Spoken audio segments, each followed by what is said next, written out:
In this video, we're jumping in with the Carbonite Ultra 60 and going through the Configuration System menu to review all the options and functions that you can enable or set up. Using the menu navigation tree, you want to make sure that you find yourself over to the Configuration menu. The first submenu is the System menu. The global settings include things like switcher mode, which we cover in a separate video and explain how to switch switcher modes and pick from the feature sets that each mode offers you.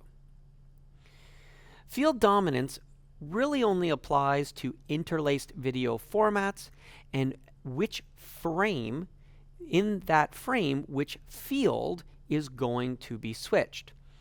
So you can switch on both, which is going to alternate field 1 and field 2, and it will switch on the closest field of the frame that you're in based on whatever comes first.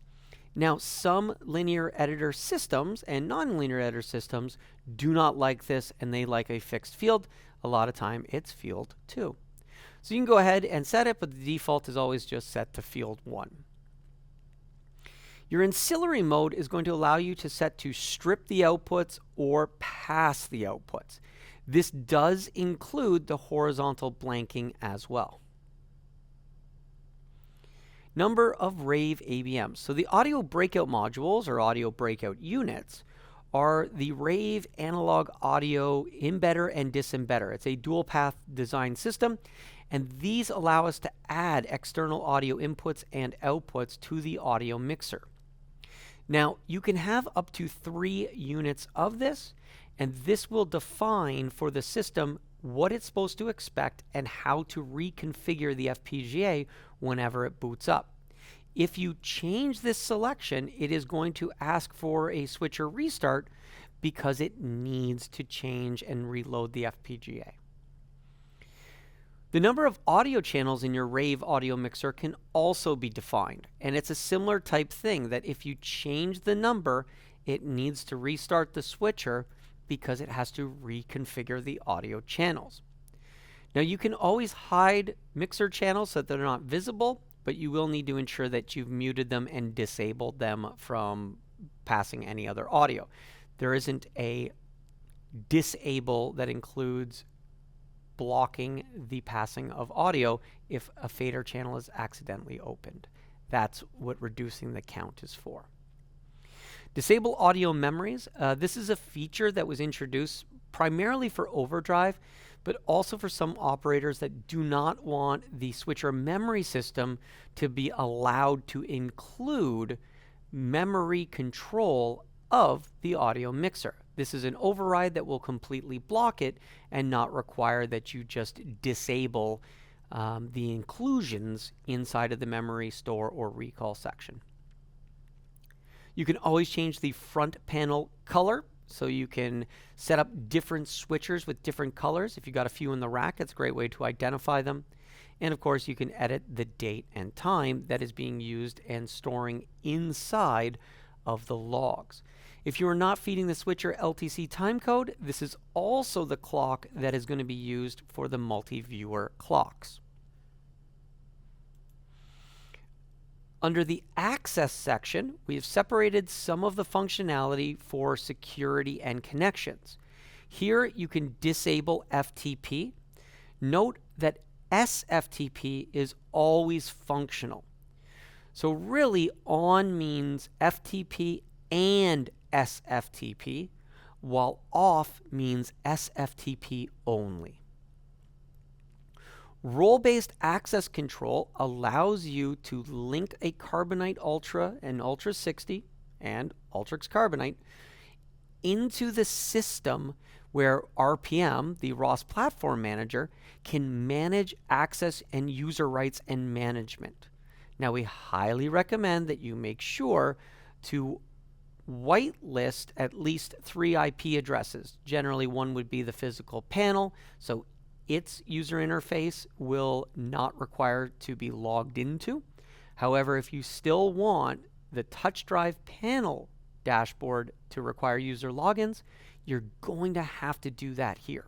So make sure that you don't add it. Otherwise, this will be bypassed.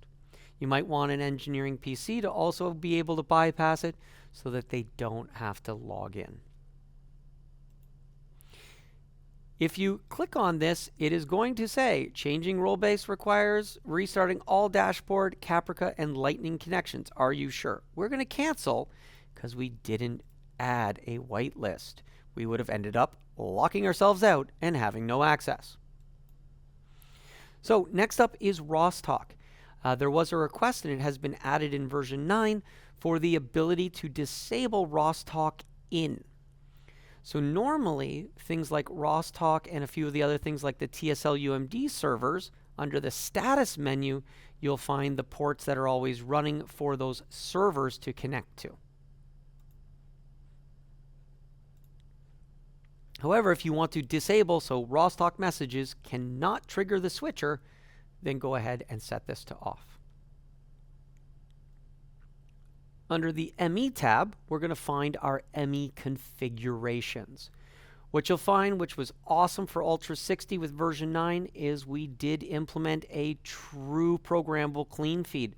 So now, instead of picking which keyer is the last keyer to be seen, you can select any number of keyers that you want to be visible on your clean feed output. This is super helpful where you want to have something on key 6, but not include key 4 and key 5, but still have key 3. So this is opening up a lot of flexibility that's normally seen in much larger switchers. So all your clean feeds are independent, and you can set them up with any number of keys that you would like to be seen inside of them.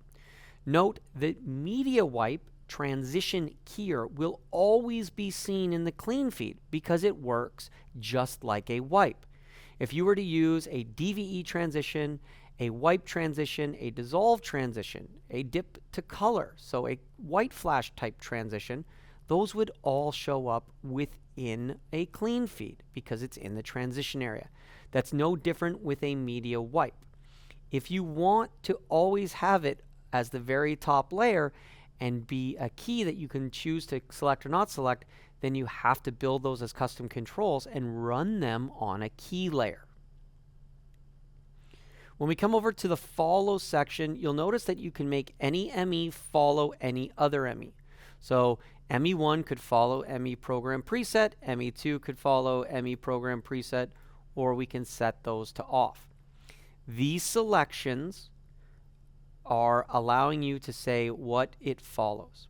You'll note you cannot integrate ME follows with mini ME follows because their resources are different, and that functionality is not supported. So MEs can follow MEs, mini MEs can follow mini MEs.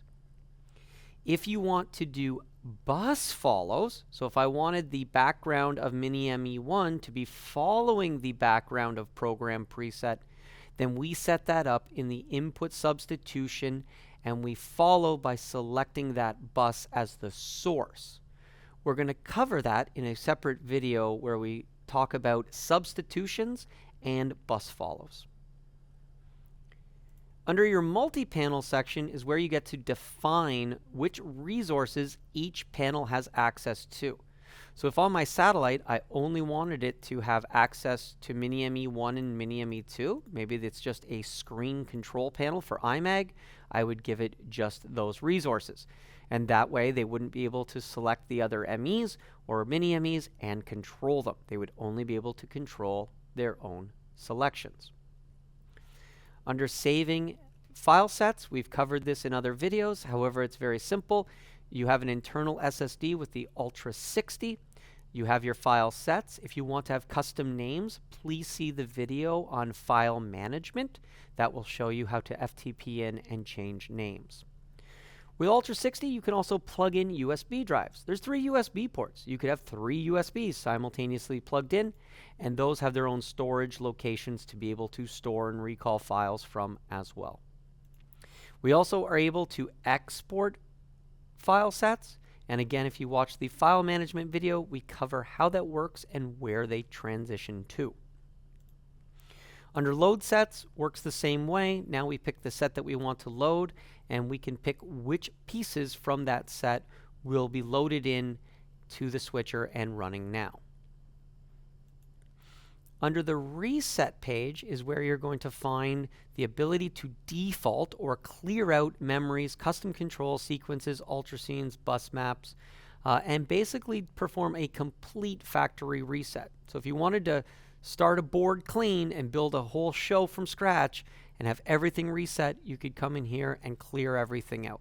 Also very helpful, instead of going through memories and deleting them one by one or clearing them one by one, this is a quick way to clear those out before building a new show. The upgrade page, this is where you'll find your upgrades. We do have a complete video covering how to upgrade the Ultra 60. For more information on this page, please look at that video. Next, you'll find the licenses page. We have a dedicated video for licensing and the features with licensing. I would reference that video if you're trying to understand how to add licenses or what features do. In our Live Assist page, this is the Live Assist custom view configuration. We have a separate video for this, as it involves associating with inputs and devices, and you'll watch that later after you learn about setting up your inputs and setting up devices. Finally, under custom controls, there is a global option where you can have it set for manual pause, which means while building custom controls, you will be required to manually insert the pauses, which is the default mode of operation in the way most people work. However, you could set it to record the pause duration, and this is going to record the actual time between each button event that's pressed or the use of the insert menu to set different states and controls via the menu system. Note, you'll have to go back and edit them if the pauses are too long or too short, hence why most people prefer to just use manual pause and insert what they need as they go. Questions? Requests? Suggestions? If you have any of those, please send them to switchers@rossvideo.com, and we'll try to get to them in either an email or a video. As always, thanks for watching. Have a great day.